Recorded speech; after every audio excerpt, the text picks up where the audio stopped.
یعنی ایک شخص وکیل کو لاہور ہائی کورٹ کا جج مقرر کیا جا رہا ہے جس نے لاہور ہائی کورٹ میں پریکٹس تو درکنار لاہور ہائی کورٹ کی شکل ہی نہیں دیکھی. ایک صاحب تھے جو اسی حکومت کے وزیر اطلاعات رہے تھے, ان کو بھی جج لگا دیا گیا.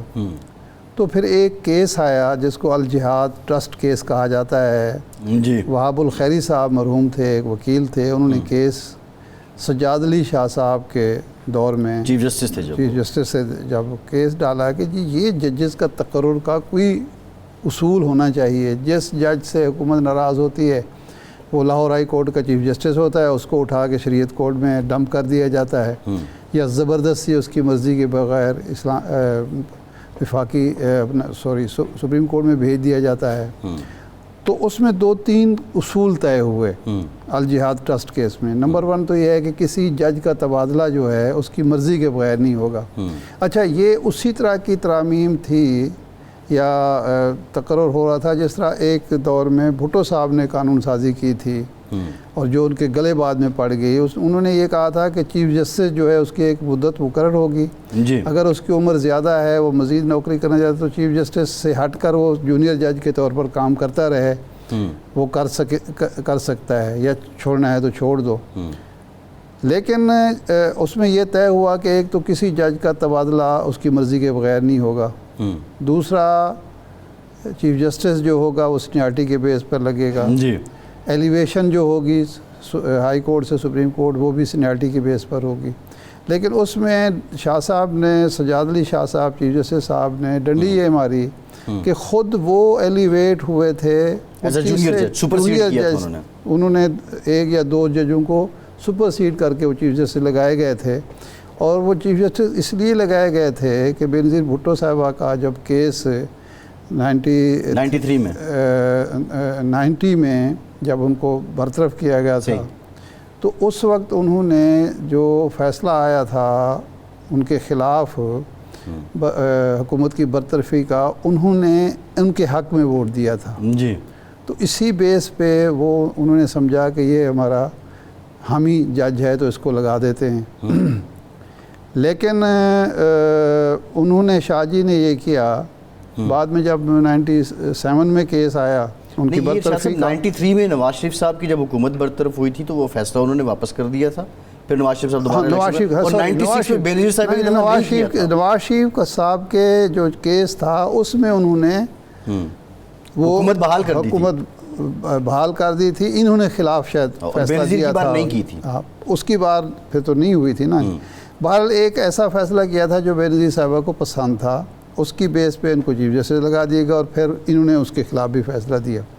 لیکن اس میں جو میں بات بتا رہا تھا کہ انہوں نے اپنا جو منصب تھا اس اصول کے تحت انہیں بھی چیف جسٹس کے عہدے سے ہٹ جانا چاہیے تھا اور اپنے سینئر کو موقع دینا چاہیے تھا.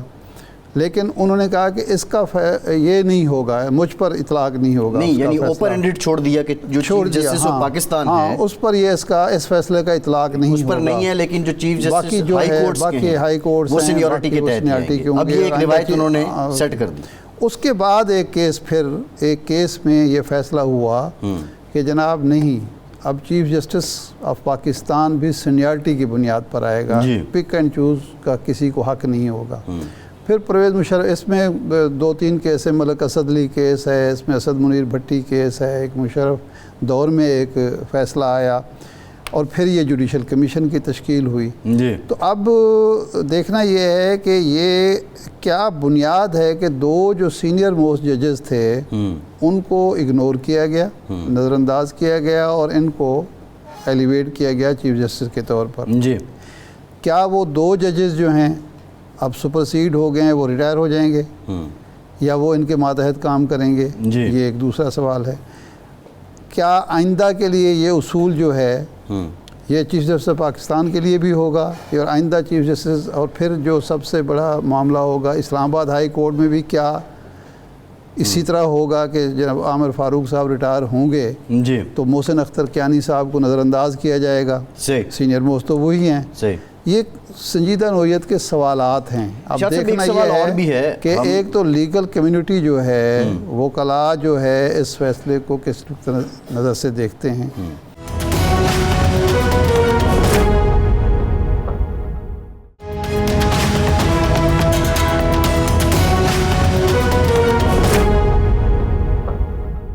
چیلنج ہوتا ہے تو جوڈیشل کمیشن کی پہ کویسچن مارک آئے گا, ایک متفقہ فیصلہ ان کا چیلنج ہو رہا ہے, متفقہ فیصلہ چیلنج ہو رہا ہے. یہ کئی چیزیں ہیں جو بہرحال ابھی ہوں گی. اچھا ارشاد صاحب, ایک بڑی امپورٹنٹ بات ہے, آپ نے کہا کہ پولیٹیکل بیگیج کے ساتھ لوگ آتے تھے اور وہ جج لگتے تھے, اور اوبویسلی جب آپ پہ بیگیج ہے تو آپ انفلوئنسڈ ہوتے ہیں, آپ نے فیصلہ پھر شاید عدل و انصاف کے تقاضوں کے مطابق نہیں کرنا.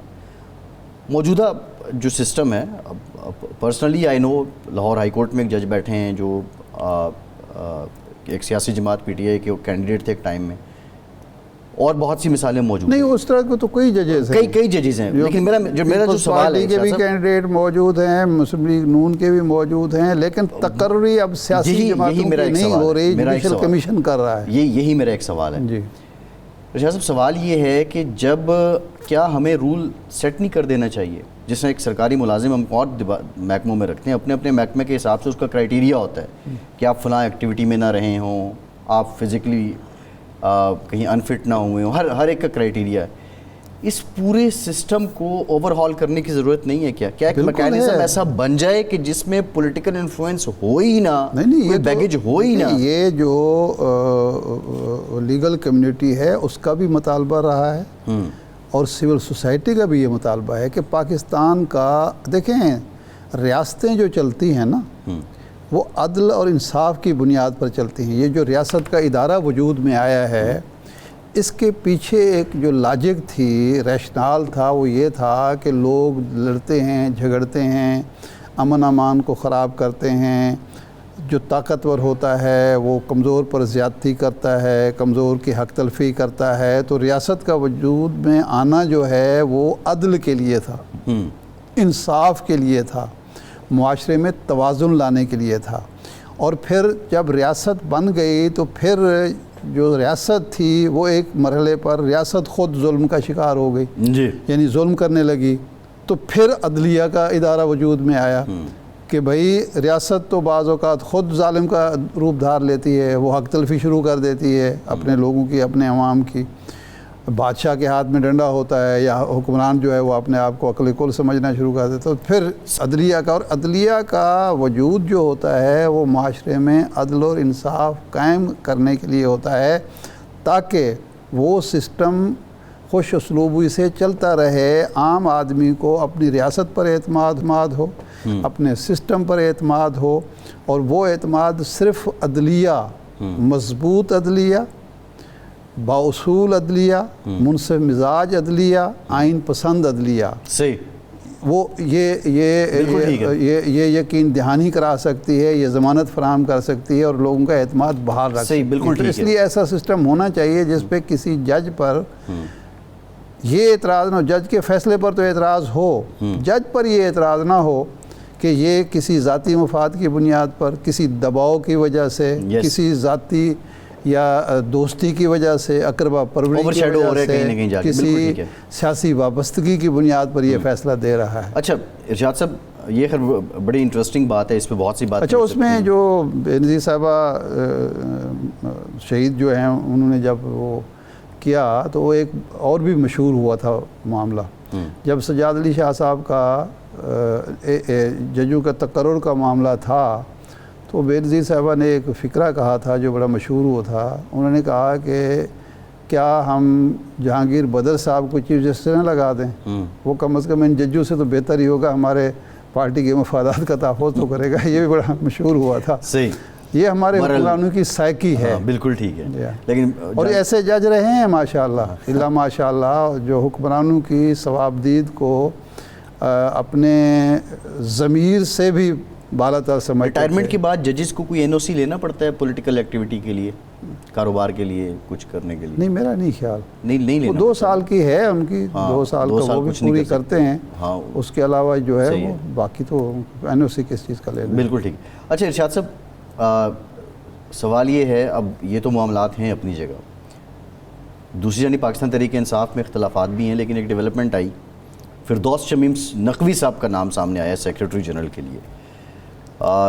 ہم نے اپنے پروگرام میں بھی بارہا اس بات کو پوائنٹ آؤٹ کیا تھا کہ آپ نے سب کچھ کے پی کے کو ہی دے رکھا ہے, اور پنجاب میں بھی اس طرح عہدے, کلیدی عہدے نہیں ہیں.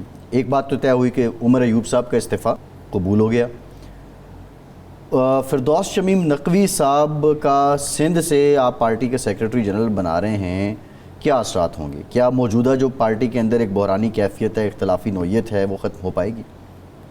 دیکھیں دو چیزیں اس کی، ایک تو یہ ہے کہ فردوس شمیم نقوی صاحب پرانے ورکر ہیں تحریک انصاف کے، کراچی سے ان کا تعلق ہے، لیکن کوئی بہت زیادہ اسرٹیو ان کی پرسنالٹی نہیں لگتی، اور وہ صوبائی اسمبلی میں قائد حزب اختلاف تھے، پارٹی کے پارلیمان لیڈر تھے، وہ پھر انہوں نے وہ بھی چھوڑ دیا تھا۔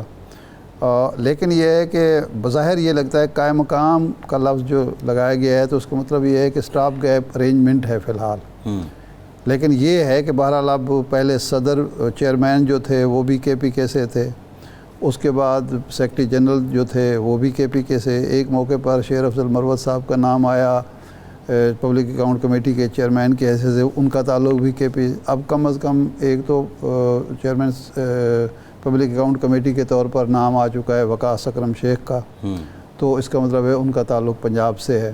صحیح۔ پارلیمانی لیڈر جو بنائی گئی ہیں وہ بھی پنجاب سے ہیں، زرتاج گل صاحبہ، تو اب سیکرٹری جنرل کراچی کا حق بنتا ہے۔ پہلے بھی آپ کو یاد ہے کہ جناب صدر کا عہدہ سنبھالنے سے پہلے صدر عارف علوی صاحب جو تھے وہ سیکرٹری جنرل رہے، بڑا طویل عرصہ رہے اور بڑے قابل اعتماد ساتھی تھے، تو اس لحاظ سے تو بالکل ٹھیک ہے۔ لیکن ایک ڈیولپمنٹ اور بھی ہوئی ہے،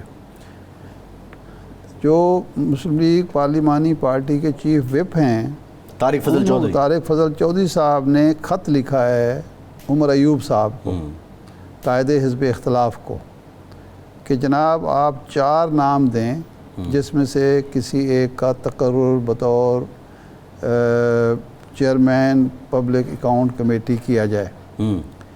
اب سمجھ نہیں آتی کہ 4 نام کیوں دیں؟ اگر آپ نے اپوزیشن سے لگانا ہے تو اپوزیشن کو یہ حق دیں کہ وہ اپنی مرضی کا کوئی بندہ آپ کو دے دیں۔ جی، اگر چننا آپ نے ہے تو پھر تو یہ ایک عجیب مذاق ہی ہو گیا نا۔ جب یہ پیپلز پارٹی نے یہ کیا تھا کہ جی پبلک اکاؤنٹ کمیٹی کا چیئرمین جو ہوگا وہ اپوزیشن سے ہوگا، اور اس پہ بڑا فخر کیا جاتا تھا، وہ سسٹم چلتا بھی رہا۔ پھر پیپلز پارٹی نے سندھ میں اس اصول کی خود نفی کی، جی، جس طرح اب یہ سینیارٹی کے اصول کو اگنور کیا جا رہا ہے اس طرح اگنور کیا گیا اس کو۔ اب پہلے تو یہ ہوا کہ ایک چیئرمین کا نام آیا، وہ ریجیکٹ کر دیا، اب یہ دوسرے لسٹ مانگی جا رہی ہے۔ اب یہ بھی پہلی دفعہ ہو رہا ہے کہ چیف وپ خط لکھ رہا ہے، ورنہ عمومی طور پر یہ اسپیکر جو جی اسمبلی ہوتے ہیں وہ نام لیتے ہیں اور یہ ڈیمانڈ کرتے ہیں، کمیٹیوں کے چیئرمین وغیرہ جو ہے نا وہ لگاتے ہیں۔ تو یہ ایک نئی روایت ڈالی جا رہی ہے۔ بہتر تو یہی ہوگا کہ یہ آپ کو اپوزیشن کو ڈیولپمنٹ اور بھی دیں۔ ہوئی ہے ارشاد صاحب، جی، وہ ٹریبیونل میں درخواست دے دی گئی ہے جہانگیری صاحب نے، جو سننا ہے کہ اسلام آباد میں جو کیسز ہیں الیکشن میں دھاندلی سے متعلق، اس کے لیے بھی جلد اس کی سماعت کا آغاز کیا جائے۔ وہ تاخیر ہو رہی تھی نا، وہ اصل میں تاخیر تو ہوئی جو نہیں، میں تو کمیشن کا فیصلہ ہوا۔ طارق فضل چودھری صاحب بات کر رہا ہوں۔ ہاں، طارق فضل چودھری صاحب شاید اس لیے بھی ان سے خط لکھوایا گیا کہ جی میں ہوں، میں نے میں چیف وپ ہوں، آپ فکر مند نہ ہوں، آپ کے کیس ویس چلتے رہیں گے لیکن میں ہوں، یہ بھی وجہ ہو سکتی ہے۔ تو یہ لیکن یہ ہے کہ اصل میں اگر تو آپ نے کرنا ہے اپوزیشن کا تو مینگنیاں نہ ڈالیں، کر دیں، کریڈٹ لیں کہ جی دیکھیں ہم نے اپوزیشن کے ہاتھ میں، جس طرح شاہ صاحب نے کہا تھا، نہیں کرنا تو بس ٹھیک ہے، پھر آپ جو بھی آئے گا دیکھیں پہلا چنک تو اس کے پاس ہوگا کہ اس نے پہلے 4 سال اپنے کھولنے ہیں نا، پی ٹی آئی کا آ جاتا ہے تو اس نے اپنے 4 سال کھولنے ہیں، آخری 16 مہینے آپ کے کھولنے ہیں۔ تو بہرحال دیکھتے ہیں اس کا کیا ہے۔ اچھا، یو این ورکنگ گروپ کی رپورٹ، کیا اہمیت ہے اس رپورٹ کی؟ نمبر 1۔ نمبر 2 جو ارشاد صاحب بات ہے کہ آبویسلی اس کے لیے کوشش تو ہوئی ہے، ظاہر ہے آپ نہیں وہ کریڈٹ لے رہے ہیں، وہ کریڈٹ لے رہے ہیں، وہ جو زلفی بخاری صاحب ہیں کہ انہوں نے کہا کہ میں نے یہ درخواست ڈالی تھی، اور ایک کوئی عثمان صاحب ہیں ان کا نام بھی آ رہا ہے، وہ کریڈٹ بخاری صاحب کے کریڈنشلز پہ بھی ہے۔ جب ان کی حکومت بھی تھی اس وقت یہ سیم پیج پر بھی جب تھے تو بخاری صاحب کی ایکنالجمنٹ اس لیے بھی تھی کہ he is very good in PR آر، اور برطانیہ میں اور باقی جگہوں پہ اس میں تو کوئی دو رائے نہیں ہے۔ ارشاد صاحب ایک بریک لیتے ہیں، بریک کے بعد آئیں گے، گفتگو کا سلسلہ یہیں سے جوڑیں گے، ہمارے ساتھ رہیے۔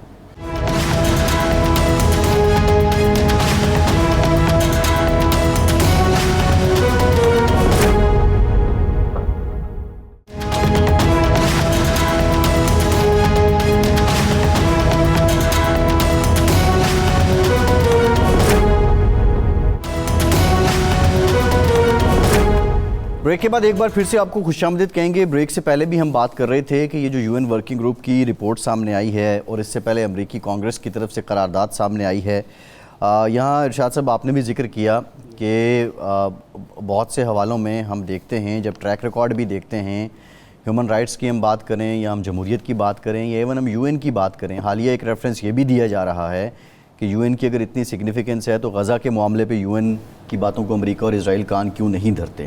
لیکن اگین شاید ہم ان باتوں کو سنجیدہ لیتے ہیں اور ہمارے لیے یہ میٹر کرتی ہیں تو پھر وہ یہ باتیں کر رہے ہوتے ہیں اور یہ رپورٹس میٹر کرتی ہیں, یہ کہیں نہ کہیں ہمیں ہماری دکھتی رگ پہ ہاتھ رکھتی ہیں تو یہ میٹر کر رہی ہوتی ہیں. لیکن ارشاد صاحب نہیں, جب ہم یہ کہتے ہیں کہ امریکی کانگریس کو کشمیر میں کچھ نظر نہیں آتا جی اور غزہ میں کچھ نظر نہیں آتا, ہم یہ کہتے ہیں نا, تو اس کا مطلب یہ ہے کہ پھر اگر ان کو نظر آنا چاہیے تو پھر وہ کر سکتے ہیں, ان کو یہ حق حاصل ہے, یا ان کی بات میں اہمیت ہے کہ اگر وہ غزہ پہ جب انڈیا کے حوالے سے وہ بات کرتے ہیں تو ہم اس کو اہمیت دیتے ہیں نا, تو اس لیے ہم یا تو اہمیت دیں یا نہ دیں.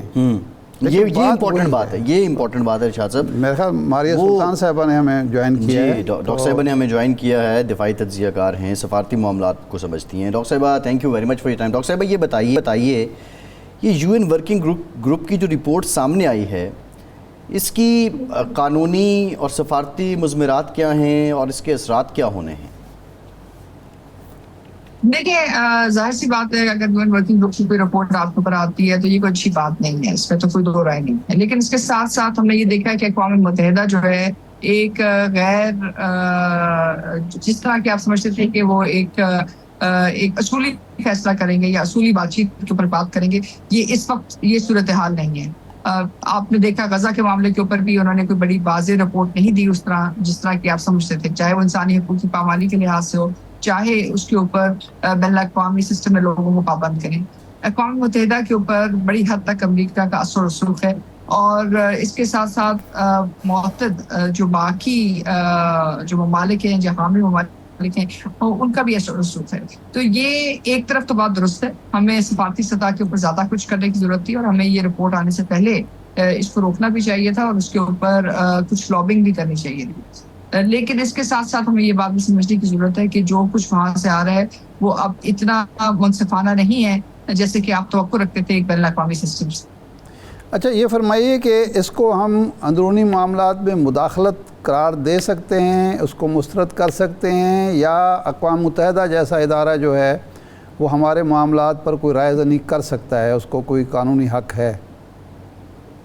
دیکھیں, قانونی حق تو ظاہر ہے یہ ایک واضح اس پہ تشریح کی ضرورت ہے, کیونکہ جہاں تک بات آتی ہے آپ کی اندرونی معاملات کی تو اس میں کوئی دو رائے نہیں ہے کہ اس کا جو واحد حق ہے وہ کسی بھی ریاست یا کسی بھی ملک کے پاس ہوتا ہے. لیکن جہاں باتیں آتی ہیں بین الاقوامی انسانی حقوق کی پامالی کے اوپر اور ان کے ساتھ منسلک مختلف قرارداد یعنی مختلف کنونشنز کی جو آپ نے سائن کی ہوئی ہیں, اس لحاظ سے ظاہر ہے آپ اس بات تک عمل درآمد کے پابند ہوتے ہیں. لیکن جو یو این ورکنگ گروپ ہے یہ ایک طرح سے ایڈوائزری گروپ ہے, یہ اس وقت اس کی کوئی قانونی حیثیت اس لحاظ سے نہیں ہے کہ یہ آپ کو پابند کرے. یہ ایک طرح سے ایک بین الاقوامی اوپینین آپ کے خلاف جو ہے آپ کہہ سکتے ہیں اس کو تیار کیا جا رہا ہے. لیکن یہ ڈیپینڈ کرتا ہے کہ یہ جو یو این ورکنگ گروپ ہے, اس ورکنگ گروپ کے بعد اس قرارداد کی آگے یہ کہاں پیش کی جاتی ہے, یا اس کی جو آگے والا جو حصہ ہے وہ کس طرف جاتا ہے, وہ کس کمیٹی کی طرف جائے گی اور اس کمیٹی کی جو ہے آگے طاقت کیا ہوگی. اس وقت تو یہ ایک ورکنگ گروپ کی تجویز ہے تو اس کی زیادہ تر جو اہمیت ہے وہ ایڈوائزری ہے, لیکن آپ کے اوپر قانونی طور پر آپ کو پابند نہیں کرتی. اچھا یہ تو اب طے ہے کہ یہ لابنگ کا نتیجہ ہے, ایک پارٹی نے لابنگ کی اور وہاں 368 ارکان کو قائل کر لیا کانگریس میں, جن میں ریپبلکن بھی ہیں, ڈیموکریٹس بھی ہیں, یہاں بھی انہوں نے لابنگ کی. لیکن جو سوال ہے وہ یہ ہے کہ ہماری جو سفارتکار ہیں, ہمارا جو سفارتی مشن ہے, ہمارے جو پاکستان نے بھی تو لابیسٹ جو ہیں وہ ہائر کیے ہوں گے, ان کی کارکردگی اتنی صفر ہے کہ وہ ان قراردادوں کو نہ روک سکے ہیں, نہ ان کی جو ایک شدت اور حدت تھی وہ کم کر سکے ہیں. آپ نے بہت اہم سوال کیا. دیکھیں, جہاں تک یو ایس کانگریس کی بات ہے تو یو ایس کانگریس کے اندر کوئی بھی قرارداد منظور کی جا سکتی ہے, یہ اس بات پر منحصر ہے کہ کہاں سے کس کانسٹیٹیوئنسی کو ریپرزینٹ کر رہے ہیں اور اس کے ساتھ ساتھ ان کو کیا لگتا ہے کہ وہ اپنی اس کانسٹیٹیوئنسی کے مطابق کام کر رہے ہیں. تو وہاں جو آپ کے پاس ایک خاص طبقہ ہے جو آپ کہہ سکتے ہیں غیر مطلب جو پاکستانی باشندے ہیں جو ملک سے باہر جو ہے اس وقت رہ رہے ہیں, ظاہر ہے ان کا اثر و رسوخ جو ہے بڑی حد تک ان کانگریس مین کے اوپر پڑا ہے.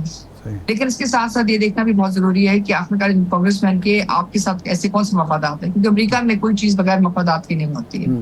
تو ظاہر سی بات ہے ان کے کچھ مفادات ہیں جو ایک حکومت کے ساتھ منسلک تھے یا ایک سسٹم کے ساتھ منسلک تھے. تو یہ دیکھنا ضروری ہے کہ پاکستان کے اندرونی سیاسی معاملات کے ساتھ ان کے ساتھ کون سے ان کی مفادات ہیں جو منسلک ہیں. شاہد صاحب امپورٹنٹ بات ہے, یہ سوال ہم نے کل بھی ریز کیا تھا کہ جو حکومتی سطح پہ, ریاستی سطح پہ ہمارے وہاں پہ سفارتی لوگ بیٹھے ہوئے ہیں, ان کی لابینگ کا کیا بنا ہے؟ کم از کم آپ اثر تو زائل کریں, آپ شدت کو تو کم کریں.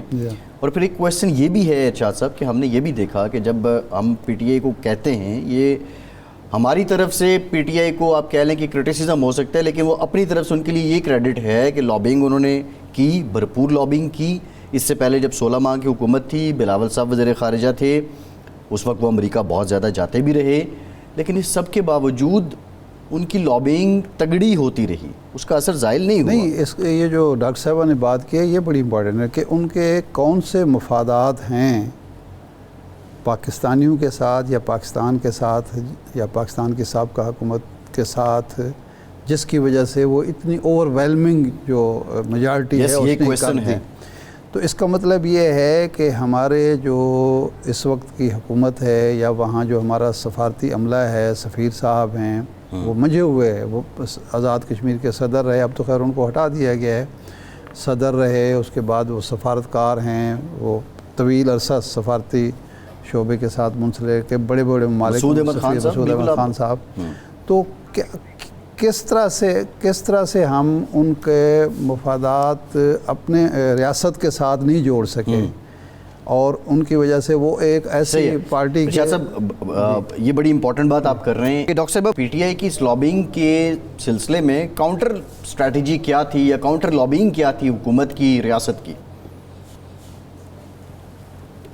دیکھیں جو بھی لابنگ تھی بہرحال وہ اتنی کامیاب نہیں تھی. اصولی طور کے اوپر تو آپ کے پاس کمرشل جو ریسرچ اسٹافرز ہوتے ہیں اس کے اندر پاکستانی جو بچے ہیں جو بالخصوص امریکہ میں کام کر رہے ہیں, آپ کو ان کو ہائر کرنا چاہیے تھا. اس کے علاوہ اگر آپ کسی لابنگ فارم کو کرتے تو اس کو آپ کرتے, لیکن اس سے بھی بڑھ کے مسئلہ امریکہ کے اندر آپ کی لابنگ اسٹرینتھ کا نہیں ہے. لیکن اس سے زیادہ جو سب سے بڑا مسئلہ ہے جو میرے خیال سے جو آپ کی زیادہ بڑا چیلنج ہے وہ آپ کے لیے کہ جو اقوام متحدہ کا جو ورکنگ گروپ ہے اس میں آپ کی تمام چیزیں آنا یہ ناقابل تلافی ہیں. اس پہ سفارتی سطح پہ آپ بہت کچھ کر سکتے تھے, اور یہ جو آپ نے نہیں کیا اس کے اوپر سوالیہ نشان ضرور اٹھتا ہے کہ اس کے اوپر ہمیں کیا کرنا چاہیے تھا اور کتنی حد تک ذرا زیادہ جو ہے مطلب زیادہ کوشش کرنی چاہیے تھی کہ آپ اس سطح کے اوپر جو ہے بین الاقوامی سسٹم کو افیکٹ نہ ہو, اس سطح پر آپ کے اوپر یہ تمام سوال نہ ہوتے. امریکہ کے اندر جو تمام ڈائنامکس ہیں وہ ڈفرینٹ ہیں. جی ڈاکٹر صاحب, ایک اس وقت آپریشن عزم استحکام کی بات ہو رہی ہے, دہشت گردی کا جو ایک عفریت ہے اس کا مقابلہ ایک قومی خواہش بھی ہے, قومی عزم بھی ہے, لیکن ابھی تک یہ اتفاق رائے نہیں ہو پا رہا. اس حوالے سے یہ اسٹریٹجی ہے یا ویژن ہے یا آپریشن ہے, اس کی تو ایک آپ کیا وجہ سمجھتی ہیں؟ اور دوسرا یہ ہے کہ اگر اتفاق رائے نہ ہو تب بھی ہمیں یہ لانچ کرنا چاہیے. دیکھیں پہلی بات تو یہ ہے کہ یہ سمجھنا بہت ضروری ہے کہ ہمارے پاس اس وقت اصل صورتحال کیا ہے اور آپریشن عزم استحکام ہے کیا. جب آپ بات کرتے ہیں کہ پاکستان کو دہشت گردی کا ایک سامنا ہے اور اس کے اندر شدت آ رہی ہے, تو آپ کے کچھ لیپسز ہیں. ان لیپسز کو پورا کرنا جو ہے بنیادی مقصد ہے آپریشن عزم استحکام. اور جیسے کہ اس کا نام بتاتا ہے وہ اس بات کی وضاحت ہے کہ آپ ایک یہ عزم رکھتے ہیں کہ نہ صرف آپ پاکستان کو مضبوط کریں اور پاکستان کے اندر استحکام پیدا کریں, لیکن اس کے ساتھ ساتھ دہشت گردی کو ختم کرنے کے لیے جو کچھ چیزیں رہ گئی ہیں جو آپ کے نیشنل ایکشن پلان کا حصہ تھی ان کو مکمل کیا جائے. اس کے اندر جو 3 چیزوں کے اوپر جس پہ انحصار کیا گیا یا فوکس کیا گیا اس میں سر فہرست یہ ہے کہ آپ جو ہے پولیٹیکل طور پہ, سیاسی طور کے اوپر, اکنامک طور پر, بین الاقوامی طور کے اوپر, ڈپلومیٹک طور پر, سفارتی سطح پہ جو چیلنجز ان کو دور کریں گے.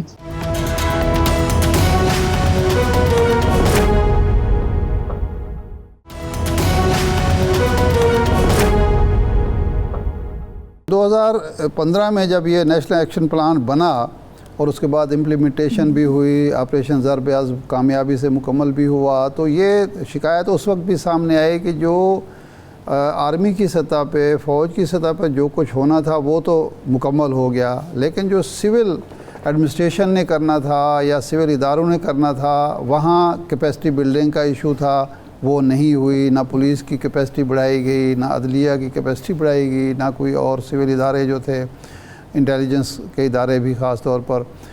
عدلیہ سے سب سے زیادہ شکایت کی جاتی ہے کہ جی وہاں لوگ جاتے ہیں اور وہ بری ہو جاتے ہیں، لیکن عدلیہ سے جب پوچھا جائے تو وہ کہتے ہیں جناب آپ اگر چالان درست طریقے سے پیش نہیں کریں گے، آپ کے پاس کوئی ایویڈنس نہیں ہوگا، آپ کا جو پراسیکیوشن کا جو لوگ ہوں گے وہ نالائق اور نااہل ہوں گے، تو ہم کیا کریں؟ ہم نے تو ظاہر بات ہے ایویڈنس پہ بات کرنی ہے۔ تو یہ جو کیپیسٹی بلڈنگ پراسیکیوشن کی ہونی تھی یا باقی معاملات کی، اس میں ناکامی یا کمی کی وجہ آپ کیا سمجھتی ہیں؟ دیکھیے اس کی کامیابی کی وجہ یہ ہے کہ جیسے جیسے آپ کے عسکری آپریشنز کامیاب ہوتے گئے، لوگوں کو یہ خیال آیا کہ شاید آپ کو کچھ اور کرنے کی ضرورت نہیں ہے۔ لیکن اس کا نقصان یہ ہے کہ آپ جب جس ایک مثال ہی دیکھ لیں، اگر آپ کے جو اس وقت دہشت گردی کے واقعات ہیں پاکستان میں وہ تقریباً 1 سال کے اندر یا تقریباً 100 سے زائد ہیں، لیکن اس کی ان 100 سے زائد جو دہشت گردی کے جو واقعات ہیں اس کی نسبت آپ کو تقریباً 22,000 انٹیلیجنس بیسڈ آپریشنز کرنے پڑے۔ اس کا مطلب یہ ہے کہ آپ نے اپنی فورسز کو، اپنی لا انفورسمنٹ ایجنسیز کو، اپنی افواج کو اتنا زیادہ اس جنگ کے اندر جو ہے وہ قیمت وہ ادا کر رہے ہیں ٹائم کے لحاظ سے، ایفرٹ کے لحاظ سے، کہ آپ کی جو باقی کیپیسٹی ہے وہ آہستہ آہستہ ایرود ہوتی ہے۔ اب ایسی صورتحال میں ظاہر ہے بہرحال دہشت گردی جو ہے ایک پولیسنگ میٹر ہوتا ہے اور ایک قومی سلامتی کی سطح کے اوپر جو آپ کے مینڈیٹس ہیں وہ آپ نے پورے کرنے ہیں، اور بہت ساری اس میں ظاہر ایکسیسز بھی ہوتے ہیں، ہم نے مسنگ پرسن کا ایشو بھی دیکھا ہے، باقی ایشوز بھی ہیں۔ تو اس صورتحال میں جتنی بہتر طریقے سے آپ قانونی سطح پہ اور پارلیمنٹ کو فعال کر کے یہ کام کرتے ہیں اور وفاقی سطح پہ یہ کام کرتے ہیں، اس کے ساتھ ساتھ صوبائی سطح کے اوپر آٹومیٹک یہ کام جاتا ہے، تو آپ کی پارلیمنٹ سے اتنی فعال نہیں رہی ہے۔ اور پھر جو باقی سسٹمز کے جو حصے تھے، ایک جوڈیشری اور دوسری کیپیسٹی بلڈنگ، آپ نے اس کے اوپر بھی وہ کام نہیں کیا۔ اور تیسرا حصہ جو اس میں آپریشن استحکام کے اندر ہے وہ ہے کہ کاؤنٹرنگ وائلنٹ ایکسٹریمزم، یعنی کہ آپ شدت پسندی کی جو لہر ہے لوگوں کے درمیان اس کو کم کرنے کے لیے کمیونٹی کو کتنا انگیج کریں، آپ نے وہ بھی نہیں کیا۔ تو جیسے آپ پہ امن آیا ہے اس پہ آپ کی پریشر آیا آپ کی لا انفورسمنٹ پہ، انٹیلیجنس کے اوپر اور آپ کے افواج کے اوپر، لیکن اس کا جو پریشر ہے وہ آپ نے باقی جو حصے تھے اس پہ نہیں ڈالا، جس کی وجہ سے کیپیسٹی بلڈنگ انکریز نہیں ہوئی۔ تو آپریشن عزم استحکام کا بنیادی مقصد بھی یہ ہے کہ اس کو تھوڑا سا واپس ری اورینٹ کیا جا سکے، اور جس طرح باقی مہذب دنیا میں ہے وہاں ہر ادارہ اور قوم اس بات کے اوپر یکسوئی رکھے کہ آپ نے نہ صرف دہشت گردی کو ختم کرنا ہے، لیکن اس کے لیے جو اہم اور ضروری اقدام اٹھانے ہیں ان کو آپ اٹھائیں تاکہ آپ کے قوم اور آپ کا ملک محفوظ رہے۔ صحیح ڈاکٹر صاحبہ، عزم استحکام کی بات ہو رہی ہے، لا اینڈ آرڈر جو ہے اس کا ٹھیک ہونا بہت ضروری ہے، پیس آنا ضروری ہے، لیکن پولیٹیکل انسٹیبلٹی بھی اپنی جگہ موجود ہے۔ آپ نے معیشت کا ذکر کیا پہلے، معاشی اعتبار سے ہم دیکھیں جو بجٹ آیا اس میں بڑی ہیوی ٹیکسیشن رہی، اور پھر بیوروکریسی، ان کو ٹیکس سے استثناء دیا گیا۔ تو آپ نہیں سمجھتی کہ یہ چیزیں مزید ابھار دیتی ہیں، پاکستان دشمن قوتوں کو بھی یہ موقع دیتی ہیں کہ یہ تفریق بڑھ رہی ہے اور لوگ اس پہ سینٹیمنٹل ہو جاتے ہیں؟ دیکھیے یہ جو بیانیہ ہے یہ تھوڑا سا مشکل اور بڑا عجیب بھی ہے۔ ہمیں اس بات کے اوپر دیکھنا چاہیے کہ اس وقت کیا آپ کی جو فورس ہے، جس طرح کا اس کو مطلب بین الاقوامی دہشت گردی کا، اندرونی غیر یقینی صورتحال کے جو آپ کے پاس مطلب بیلنس ہے تھریٹ کی، وہ بہت زیادہ جو اسپیکٹرم ہے ہندوستان کے ساتھ، جو ہندوستان کی کاروائیاں ہو رہی ہیں مشرقی سرحد سے، مغربی سرحد سے، اندرونی سطح کے اوپر، یہ ساری ذمہ داری آپ ایک فورس پہ ڈال رہے ہیں۔ پھر آپ یہ دیکھتے ہیں کہ ظاہر سی بات ہے آپ کو برطانیہ سے آزادی حاصل کیے ہوئے تقریباً 75 سال سے زائد ہو گئے ہیں، تو اب ظاہر ہے آپ چاہیں گے کہ آپ کی جو بیوروکریسی ہے اور آپ کی جو لا انفورسمنٹ ایجنسیز ہیں اور آپ کی جو افواج ہیں وہ اس کی اونرشپ دیں۔ اس کے لیے آپ چاہیں گے کہ لوگوں کی جو لیونگ سٹینڈرڈ یا باقی جو چیزیں ہیں وہ اس تناسب سے ہوں کہ کم از کم ان کو ایک لیول سے سپورٹ ملے۔ جی ٹھیک، بہت شکریہ ڈاکٹر مارجان صاحبہ۔ شاد صاحب، مخصوص نشستوں سے متعلق اب معاملہ 9 جولائی کو چلا گیا ہے، اور ویسے میں ذاتی طور پہ توقع کر رہا تھا کہ اس ہفتے میں یہ فیصلہ آ جائے گا، پتہ نہیں اب نیکسٹ ویک بھی آنا یا نہیں آنا۔ بہرحال کل بھی ہم نے بات کی کہ صورتحال بڑی دلچسپ ہو چکی ہے. اگین سوال یہی ہے جیسا ہم نے آج ذکر کیا الجہار ٹرسٹ کیس کا, اس میں بھی سب کچھ ہو گیا لیکن ایک چیف جسٹس کا جو تقرر تھا وہ معاملہ اوپن اینڈڈ رکھا گیا. کیا یہ فیصلہ آپ سمجھتے ہیں فل کورٹ بیٹھی ہے, ایسا آئے گا کہ آج کے بعد یہ ونس فار آل سیٹلڈ ہو جائے گا مخصوص نشستوں کا معاملہ؟ دیکھیں ہو تو جانا چاہیے. یہ جو بحث ہوئی ہے اور جس طرح یہ پھیلا ہے اس میں ایک دو چیزیں بڑی امپورٹنٹ ہیں. پہلی بات تو یہ ہے کہ چیف جسٹس صاحب کی یہ خواہش تھی کہ ایک دو سماعتوں میں اس کا فیصلہ کر دیا جائے, لیکن جب جسٹس منصور علی شاہ صاحب نے اور ان کے کولیگز نے یہ کیس بھیجا تھا لارجر بینچ کے لیے تو اس میں انہوں نے یہ کہا تھا کہ اس میں آئینی نکات شامل ہیں جن کی تشریح ہونی چاہیے, اور یہ اب حقیقت سامنے آ گئی ہے کہ یہ سارا معاملہ بگڑا ہے 13 جون کے فیصلے سے. اب جج صاحبان جو ہیں اپنے چیف کو یا اس بینچ کو جس نے یہ فیصلہ کیا تھوڑا سا وہ رعایت دے رہے ہیں. وہ کہتے ہیں جی اس کی غلط تشریح ہوئی, حالانکہ جو فیصلہ تھا وہ بھی یہی تھا, اور وہ یہ تھا کہ جی ایک پارٹی کو نکالنا ہے الیکشن کے پروسیس سے, ان کے کینڈیڈیٹ کو کامیاب نہیں ہونے دینا, اور ان کے ووٹر کے حق رائے دہی پر ڈاکہ ڈالنا ہے, حق رائے دہی کا موقع ہی نہیں دینا, کنفیوز کر دینا ہے کہ وہ ووٹ ڈالتے ہوئے ان کو پتہ ہی نہ ہو کہ ہم نے کہاں.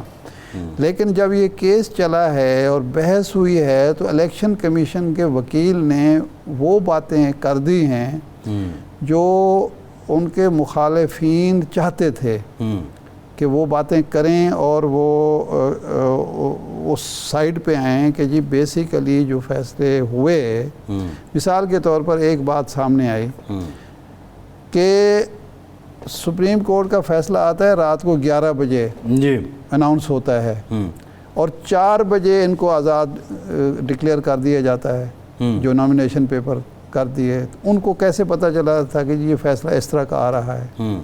اس کا مطلب ہے کہ انہوں نے ایک ذہن بنایا ہوا تھا, فیصلہ جو بھی آتا انہوں نے یہی کرنا تھا. ایک پارٹی جو ہے اس کے آپ نامینیشن پیپر میں وہ اپنی وابستگی ظاہر کر رہے ہیں, آپ اس کو نہیں مان رہے کیونکہ آپ کے پاس سمبل نہیں ہے, لیکن وہ پارٹی آج تک رجسٹرڈ پارٹی ہے. سمبل جو دیا جاتا ہے وہ تو ووٹر کی رہنمائی کے لیے دیا جاتا ہے, پارٹی کا ہونا نہ ہونا, قانونی ہونا غیر قانونی, اس کا سمبل سے کوئی تعلق نہیں ہے. آپ نے بیسیکلی ووٹر کا جو حق تھا اس کو مارنے کی کوشش کی ہے. اچھا, جو دوسری بات امپورٹنٹ ہے اس میں وہ یہ ہے کہ جی جو چیز الیکشن کمیشن کو سمجھ نہیں آئی یا اس فیصلے جو فیصلہ آیا اس فیصلے کو لوگوں نے کس طرح دیکھا, جو ووٹر تھا وہ تو کنفیوز نہیں ہوا, اس نے تو یہی سمجھا کہ ہم نے اس کینڈیڈیٹ کو ووٹ دینا ہے. وہ آزاد کینڈیڈیٹ نہیں تھا, آپ نے اس کو آزاد ڈکلیئر کر دیا, لیکن وہ جو لوگ ووٹ دے رہے ہیں وہ ایک پارٹی کو ووٹ دے رہے ہیں, وہ ایک پارٹی کو, ایک ایجنڈے کو, ایک منشور کو ووٹ دے رہے ہیں. کیا وہ جو ووٹر ہے وہ 1.5 کروڑ ہے, 2 کروڑ ہے, 3 کروڑ ہے, مختلف دعوے ہیں, تو کیا ووٹر کا بھی کوئی حق ہے اس الیکشن پر؟ صحیح. کیا ووٹر کے مینڈیٹ کی بھی کوئی اہمیت ہے؟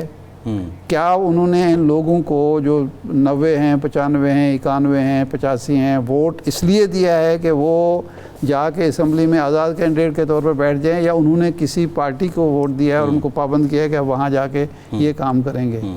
اب ان کو مخصوص نشستوں سے محروم کرنا اور ٹیکنیکل بنیادوں پر, یہ عجیب سی بات ہے. یعنی جو میں نے کل بھی کہا تھا کہ یہ جو آئین بنا ہے یہ تخلیق ہے عوام کے ووٹ کی, یہ جو پارلیمنٹ وجود میں آئی ہے یہ عوام کے ووٹ کی بنا پر آئی ہے. یہ جو عدالتیں وجود میں آئی ہیں وہ بھی عوام کا ووٹ کی بنیاد پر بننے والے آئین کی وجہ سے ہیں. تو عوام کو, ووٹر کو بھی کوئی حق ہے اس ملک میں, یا اس کا کام صرف ووٹ دینا ہے اور آپ کے لیے ادارے بنا کے دینے ہیں کہ آپ اس میں بیٹھ کے موج میلہ کر سکیں؟ صحیح ہے. تو اگر تو یہ عام آدمی کو ووٹر کی کوئی اہمیت آپ سمجھتے ہیں تو پھر اس کی روشنی میں فیصلہ آنا چاہیے جی ٹھیک، اور فیصلے کرنے چاہیے. ٹائم ختم ہو گیا پروگرام کا ٹائم ختم ہو گیا. شکریہ آپ کا. آج کے پروگرام سے اتنے ہی اجازت دیجیے.